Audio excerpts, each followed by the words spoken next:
আমরা জননেত্রী দেশনেত্রী দেশনেত্রী বেগম খালেদা জিয়া, আমরা এখানে আসছি দেশনেত্রী বেগম খালেদা জিয়াকে দেখতে।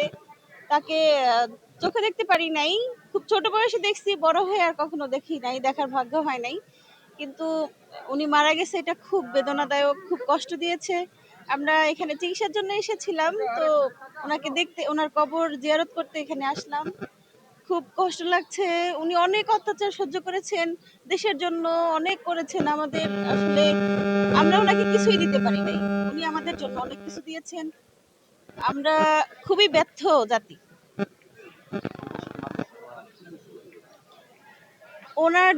ওনার যে মমতা, ওনার যে দেশের প্রতি ভালোবাসা, দেশের জনগণের প্রতি ভালোবাসা, এগুলো দেশবাসী অনেক মিস করবে। দেশের দেশের জন্য মানে আমরা একটা গার্জিয়ানকে হারিয়েছি। একটা বটবৃক্ষ যেমন করে মানুষকে ছায়া দেয়, উনি তো ঠিক সেভাবেই আমাদেরকে ছায়া দিয়েছেন। কিন্তু এখন তো দেশ, একটা বটগাছ যখন না থাকে, বাবা যেমন না থাকলে একটা পুরো পরিবার নাই হয়ে যায়, ঠিক তেমনই উনি নাই, এখন দেশটাও এতিম হয়ে গেছে। এরকমই আমাদের কাছে এটাই অনুভব হইতেছে।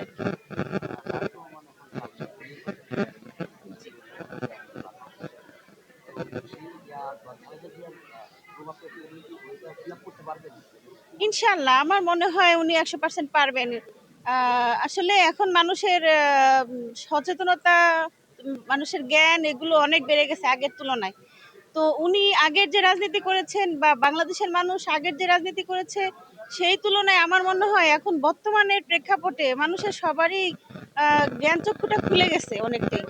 আর কিভাবে সামনে আগাইতে হবে সেটা উনি অবশ্যই, আমার মনে হয় ইনশাল্লাহ উনি সামনের দিনগুলো খুব সুন্দরভাবেই সামনে আসলে, নির্বাচনে জিতলে, জয়লাভ করলে ইনশাল্লাহ উনি পারবেন দেশ চালাইতে খুব ভালো। 20 বছর আগের যে বিএনপি দেখেছি, সেটা তো তখন আমি ছিলাম খুবই ছোট। তবে আমার খুব ভালোই মনে আছে যে খুবই ভালোভাবেই ইসলামী অনুশাসনে পথ চলতে চাই আমরা।